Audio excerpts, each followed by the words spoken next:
Begitu ibu tadi mengangkat tangannya meminta tolong kepada Allah, ujar Sayyidina Anas, fakasyafa anhul ghita, tiba-tiba anak muda tadi langsung menyingkirkan kain yang ada di wajahnya, waqa'at, dan tiba-tiba duduk.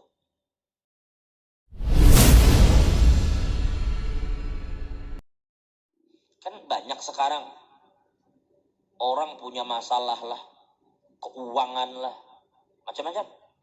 Tulak ke Banjar, tulak ke Jawa, tulak ke Sulawesi, pergi ke Sumatera, apa? Mencari pesugihan. Mencari amalan, tolong beri ulun amalan sugih, beri ulun amalan kaya. Banyak kalau seorang anak minta kaya, minta sugih. Pian lupa di dalam rumah pian itu ada orang yang apabila dia berdoa, doanya kada ditolak oleh Allah Ta'ala. Sore malam ini, apa hajat ikam marhat? Irilah apa hajat malam ini?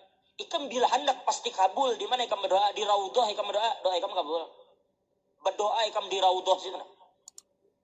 Lain di Teluk Lerong situ. Di raudhah anu teh di antara makom Nabi dengan mimbar Nabi. Itu raudhah, ikam berdoa nilai di situ. Doa ikam kada ditolak oleh Allah, kabulkan doa ikam. Satu. Dua, dengan lagi di multazam. Multazam itu antara Hajar Aswad dengan pintu. Bukan di pintu, bukan Hajar Aswadnya, tapi di antaranya. Ini pintu, ini Hajar Aswad, di tengah-tengahnya terus multazam. Ikam bergantung di situ, ikam bertempel, ikam berdoa minta Allah, ikam apapun yang ikam minta Allah kabulkan permintaan ikam. Dua. Tapi berapa ikam kasih itu biaya? 25 juta ikam tulak umrah. Atau katakan nang kena promo 20 juta.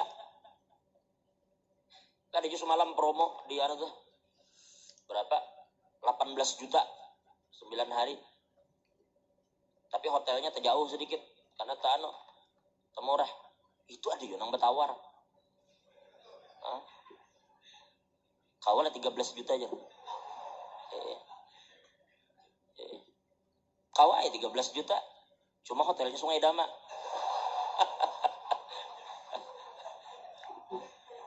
Sudah bertawar bihimat.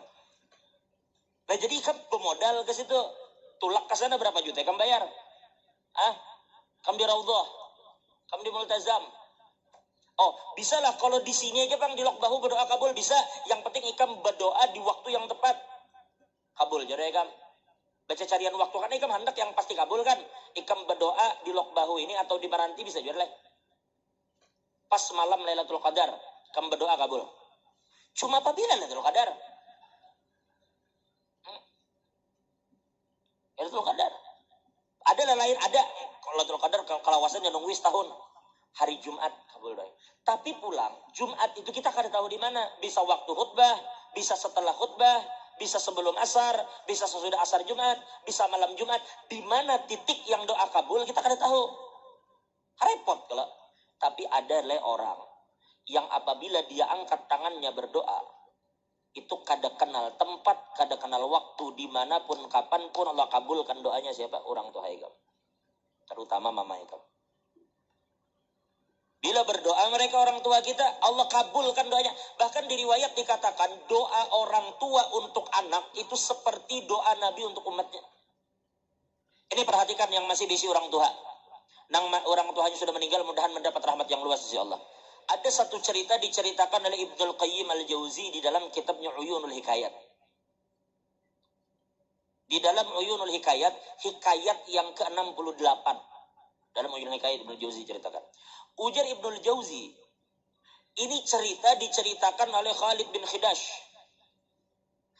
dan Ismail bin Ibrahim. Mereka dapatkan cerita ini daripada Saleh Al-Murri. Saleh Al-Murri mendapatkan cerita ini dari Sabit. Sabit mendapatkan cerita ini dari Sayyidina Anas bin Malik, sahabat Nabi. Perhatikan baik-baik. Ini cerita terjadi berarti di zaman Sayyidina Anas. Sayyidina Anas bin Malik bercerita, perhatikan bujur-bujur, nun angin ceritakan kepian bagaimana doa orang tua. Suatu hari Anas bin Malik mengatakan, "Udna syaban minal ansar." Suatu hari jar Sayyidina Anas, kami bersama kawan-kawan mengunjungi seorang pemuda dari Ansor yang sedang sakit. Sakit, maka kami kunjungi. Fama nabrahu hatta qada ajaluh, dan tidaklah kami beranjak dari tempat itu, ternyata ajalnya sudah dicabut oleh Allah. Lelaki yang kami elangi tadi, yang sakit itu ternyata meninggal. Perhatikan. Fa'agmatna ala ainih wa madadna alaihi thawb. Kami tutup matanya, ini meninggal kok. Ini guru Darmawi biasa ngurusin orang meninggal tutupi matanya. Begitu matanya ditutup, bajunya tarik saya. Kainnya ditarik sampai menutupi muhanya. Ya kalau orang meninggal gitu kalau tutup matanya baru tutupi kain wajahnya ya kalau. Ternyata apa? Ternyata aku perhatikan Sayyidina Anas, ada perempuan tua duduk di samping kepalanya. Ternyata itu mamanya. Walahu ummun najus. Ternyata dia memiliki ibu yang sudah tua, mata mamanya tuh kabur sudah. Ada tapi melihat. Lalu ada salah satu sahabat kami ya Sayyidina Anas berkata kepada ibunya, "Nek, sabar Nela, sabar. Mudahan Allah memberi pian pahala yang banyak. Sabar pian." Jadi jar nenek tadi, "Mazak, ajaran sabar apa aku? Amata ibni, mati kajian anakku." Nenek kada tahu. Ujar sama ta ibni, mati kah anakku? Lalu sahabat berkata, ujar mereka, "Na'am, inggih nek anak pian meninggal." Lalu nenek tadi berkata, "Ahakun ma taqulun." Apakah yang kamu katakan itu benar? Ujar mereka, "Bujur nek anak pian ini meninggal." Fabakat. Maka tiba-tiba perempuan mamanya tadi meneteskan air mata ngaran kuitan. Sutuha, matanya kada melihat lagi, titik banyu mata. Famaddat yadaiha ila sama, lalu tiba-tiba perempuan ini mengangkat tangannya ke langit. Mamanya ini mengangkat tangan berdoa, "Allahumma inni qad amantu bika wa hajartu ila rasulika rajaan an tughithani fi kulli syiddah." Ujarnya, "Ya Allah," dia mengangkat tangan, "Ya Allah, ulun ini beriman dengan dia. Ulun beriman dengan sampean ya Allah. Dan saya datang ke tempat ini untuk mengumpuli Nabi Muhammad. Karena Nabi berhijrah ke sini, maka aku datang di sini berkumpul bersama Nabi. Kenapa ulun beriman dengan pian? Kenapa ulun mengumpuli Nabi Muhammad? Harapan ulun cuma satu, supaya pian menolong ulun apabila ulun mendapatkan kesulitan. Ulun ini beriman kepada pian, mendekati Nabi, itu ada tujuan apa? Supaya engkau tolong saya ketika saya mendapatkan kesulitan." Maka perempuan itu mengatakan, "Rabbana la tahmil alayya musibat al-yawm." Ya Allah, hari ini musibah yang berat bagi ulun. Ulun belum siap menerima anak ulun meninggal. Ini musibah yang ulun rasa sangat berat. Dan ulun datang ke sini beriman kepada pian dan berkumpul bersama Nabi supaya pian tolong ulun dari kesulitan, dan ini adalah kesulitan yang ulun dapatkan, maka tolongi ulun. Begitu ibu tadi mengangkat tangannya meminta tolong kepada Allah, ujar Sayyidina Anas, fakasyafa anhul ghita, tiba-tiba anak muda tadi langsung menyingkirkan kain yang ada di wajahnya, waqa'at, dan tiba-tiba duduk. Lalu ujar Sayyidina Anas, fama barihna illa ta'amna ma'u. Tidaklah kami beranjak dari tempat itu terkecuali kami sempat makan bersama pemuda tadi. Coba deh.